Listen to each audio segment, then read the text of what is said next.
What is up, guys? I apologize for the lighting and the way that the camera works. We're going to be trying a new thing for TV reviews. This is probably one of the first, I think, times that I have gone episode by episode to review a new TV show. In this case, we're going to be covering Netflix's original Marvel show, Iron Fist. This should be the last one in the whole, I guess, universe that they've created in Netflix for the upcoming Defenders movie. So this is a really important one to get right, and we want to look into this and cover it episode by episode and break it down for you.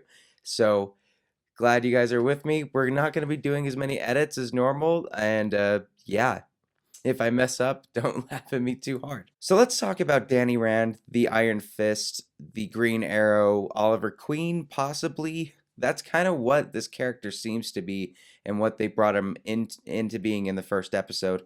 He is a billionaire that had a thing that kept him away for a long time. He comes back, sees the company, sees the people. They don't believe it's him, yada yada. He's a millionaire or billionaire, however an heir he is. But the problem with that is it's not original. We've seen this with Batman. We've seen this with Green Arrow. To an extent, we've seen this with Iron Man even.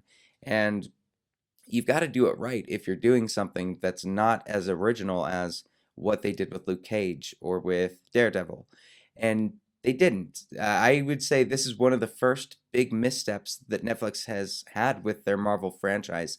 And we're going to go into a little bit and talk about it. Particularly, Danny Rand, the main character, is just not relatable from what I've been seeing in this first episode.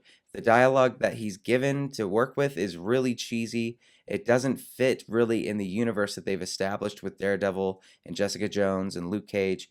And I don't really see myself connecting with this character further on. Maybe that'll be different further down the line. We'll be doing episode 2 later on today and probably 3. Uh, but I'm going to keep this brief. I'm sure we're going to do an overall wrap up of this. Again, this is new. Bear with me. Let's jump into the next thing. I would say fight choreography in this. I mean, just to give you a point of reference as to what I'm thinking this choreography is feeling like compared to the other Netflix shows, it's like It's Always Sunny when Mac tries to do his karate moves. It feels too clean cut. Everything is really slowed down, and it looks like they've been practicing the fighting before they filmed it, and they never ended up filming the actual fight. They just filmed practicing. Daredevil is famous for having some of the best fight choreography there in the Marvel universe.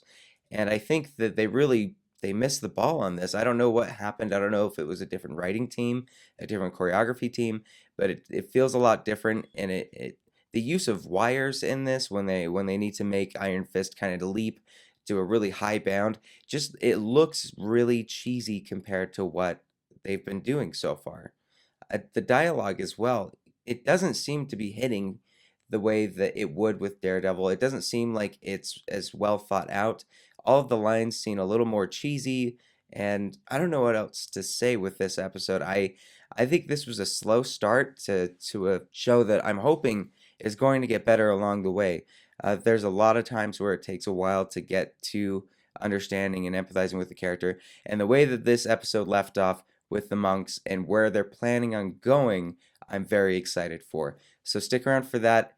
We're going to be putting it up in the next few minutes. Thank you again for watching. I'll see you at the next review.